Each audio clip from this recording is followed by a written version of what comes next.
After living in the van for a few months, we have never had any problems running the fridge.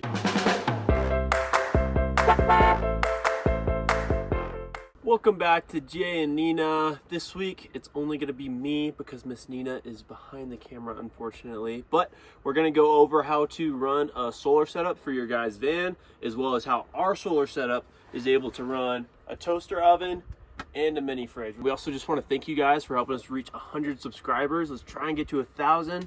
That's our next big milestone. So if you can go ahead and hit that subscribe button, it helps us out more than you guys know. All right, so running your solar setup can be as simple or as complex as you want to make it. Quick disclaimer here, I'm not an electrician, I'm not a professional or anything like that. I was just like you guys a few months ago, researching all over YouTube, trying to figure out how I wanted to run solar on my van. I looked at what worked and I looked at what didn't. I basically just copied the pros. So if you're looking for something that works without having to put too much thought into it, without having to do all the amp calculations and everything like that, here is your answer. So go ahead and hit us with a like if you are so stoked to be done with looking all over YouTube to figure out what works and what doesn't, because you're gonna find out right here. So before we even get started with the solar setup, the first thing you got to take in consideration is your budget. So if you have a little bit extra to spend, Nina and I are so glad that we spent it on our solar setup, because that gives us the peace of mind to know that our lights and fan can run all night if we want them to, and that nothing's going to go bad in our freezer. However, if the budget's a little bit tighter, we do suggest running at least one solar panel so that you can have nicer amenities in the van, such as lights or a fan, that do make a world of a difference for your van life. Very first step in running a solar setup is generating energy. So there's a few ways that you can do this. If you're going to run something that draws a lot of power, you're going to need to generate a lot more energy. So if you're going to be running a fridge or a toaster oven or something like that, you're going to need to find ways to generate a lot of power. The first way that you generate energy is one that everyone thinks of, which is on top of your van, running some solar panel. The great thing about solar panels is that when the sun is out, when it's cooking and it's hot, it means you're generating a lot of energy. However, the downside is that you're dependent on the sun. So if it's raining for a few days, if it's cloudy, you're not going to be generating a lot of energy.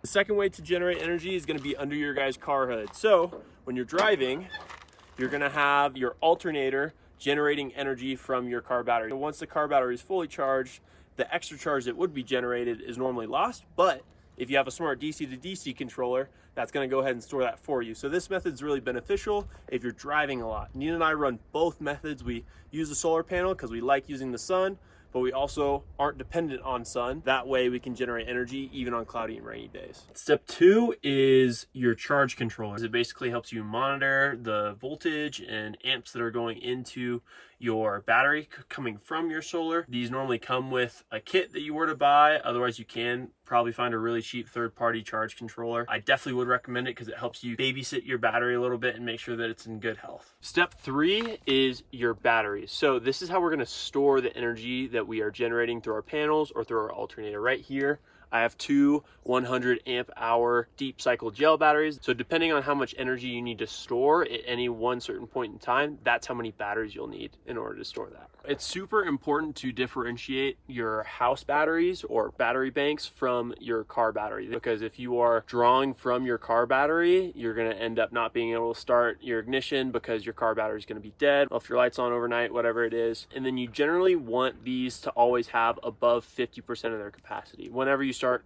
really shorting the batteries, that's when they're going to start to diminish their lifespan that you have. So we want to keep them in good health. So you want to have enough batteries so that you never really drop below that 50% threshold. Fourth and last essential component of your guys' solar setup is going to be your inverter. So to the best of my knowledge, the inverter is what's taking your DC power, which stands for direct current, which you're generating from solar or from your car battery, and that's going to convert it into AC, alternative current, which is what's used for your household appliances, like those little, those sockets that you plug into that we use to charge all of our accessories or run some of our house appliances like a fridge or our toaster oven.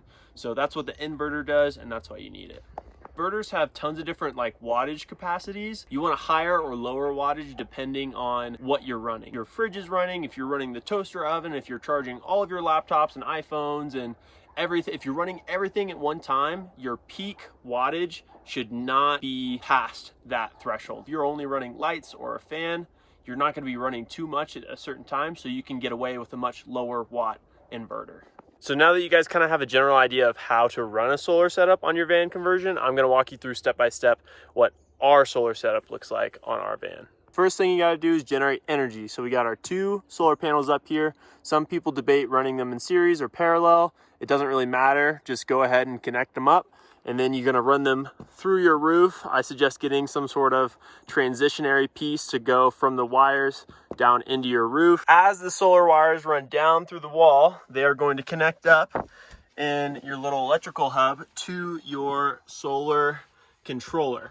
The reason I have mine hidden is because I have this really nice Bluetooth module right here that sends all of the information that I would get from here to my phone. You can see the charge that we have on our battery. The other way that we're generating energy is through our alternator. So right here, I have it hooked up to the positive and negative, and it's running through this grommet right up here. Those wires run through here, and then I'm gonna have those run all the way back to my car battery. But you might have noticed this little yellow wire, and this is super, super important. And our fuse box, mine is right here. I have an add a fuse tapping into an accessory. Mine is our windshield wipers that are only turned on when the car is turned on. We don't want our house batteries and accessories drawing power from our car battery when our car is off. This is going to leave us with a dead car battery, and we're not going to be able to start our car, which sucks. And we're not going to be able to run our accessories. This basically turns on the DC-DC controller whenever the car is running. That way we're only taking excess charge from the car battery when the alternator is running to charge our house batteries. Continue running my DC-DC smart controller wires all throughout the car, so they're going under the floorboard and they poke up right here, and I just put a little insulation tube over them so they don't get crunched or anything like that. And they're going to run straight to this big boy right here. So that's it, if you can see it. And then from there, that's going to run to our batteries there in the back. So 2 energy generating sources have 2 different kind of controllers, and both of these controllers run directly to the battery. All those wires are going to run all the way back here to our different batteries. So these are what's going to hold our charge. We're going to run these wires to our inverter. These are fuses. So what our fuses do is they serve as kind of like a surge protector against if we were to generate too much energy or there were to be a shortage or something like that. These guys, I don't know if you can see in there, they're gonna blow if there's any problems. So these guys are pretty cheap. They're like 20 bucks. But I figured that's better to have to replace than a couple $100 inverter. From the batteries to the fuses, fuses to the inverter, and then on the other side of the inverter, we have our AC plugs. So I'm running one with an extension cord all the way over here, which is going to power our toaster oven and our fridge. The other one I have hooked up to a power strip that's gonna run straight up there. And this guy is what powers all of our iPhones, charges our laptops, any of our accessories that we need. Not all of our accessories require the inverter to convert the power from DC to AC. So is for smaller amperage devices. So like our fan is only 10 amps and our lights are only 5 amps. We're just going to run that through its own little fuse box like we had in the glove box. Also from our battery, instead of running to the inverter, we run straight to this fuse box right here. And this fuse box has a positive and a negative terminal. And from there, we're gonna run all of our 12-volt devices. So we have our fan, we have our lights, and so those devices are gonna run straight out of here. That's where they get their power. So from the positive and negative terminals of the fuse box, we have our dimmer switch, which we really love. From the fuse box, the wires come all the way up here to our fan, and the buttons hook up right here. So we have a nice fancy little on-off switch in, out, and then we can change the temperature right there. After living in the van for a few months, we have never had any problems running the fridge. And the reason for this is it requires a lot less energy than you would think. It only turns on in order to keep the base temperature level. So if we ever leave the fridge door open, that's when it's going to start to draw a lot of power because it's having to work really hard in order to maintain that cold temperature. But if you only open the door quick and keep it closed, it's not going to draw that much power. So if you're going to install a fridge into your van, I do recommend getting it cold and plugging it into your house before putting it into the van. That way, instead of drawing all that power from your solar or from your battery, you just install it and it's already cold, and then it's only going to turn on every few hours in order to keep that temperature. And one super important thing to note is that this fridge is not one of those really expensive 12-volt fridges. This is just your normal used from college fridge that you can find for pretty cheap, that includes both a fridge and a freezer. So the toaster oven's a little bit different story than the fridge. We have had some problems because coming up from room temperature up to that heating temperature requires a big amount of energy just to get up there, and then you have to hold that energy hold that amount of heat for a long period of time. So it takes about 5 minutes to toast a bagel or bread, and if you're going to do something that takes longer, like baking cookies or doing sweet potato fries or onion rings or something like that, those are going to require a longer cooking time. And so unless you're topped off 100%, got a lot of sun, been driving a lot, it's going to require so much energy that it's going to leave your batteries depleted. So doing something like this at night is going to be a little bit more difficult, or doing it every day. If you have a cloudy or a rainy day, chances are you're not going to have the amount of battery power to power a toaster oven.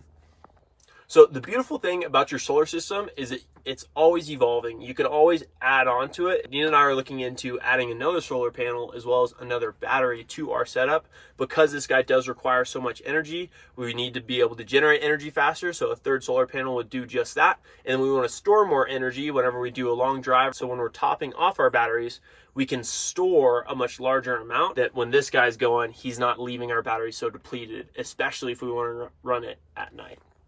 The thing that just drove me absolutely insane about all the other YouTube van conversion videos that were out there about their solar setups was they never gave me every little detail about all the things that they bought. They just kind of gave me, oh yeah, I got this solar panel, or they told me that brand or whatever. So what I'm going to do for you guys is we have our entire kit of every little thing that we bought for this solar setup down in the description. It should be a link to our website, and that's going to show our full kit with pictures. It's going to tell you how much it costs, as well as all the Amazon links to where to buy those things. So if you guys are curious about a little piece of wiring that I got or what inverter that I used, it's all down there in the description, so no need to worry. All right, so if this video was helpful to you guys, go ahead and charge up that like button, convert that subscribe button to subscribed, and leave us a comment about what was the most valuable thing that you learned from this video, as well as maybe something that we could improve on or something that we missed.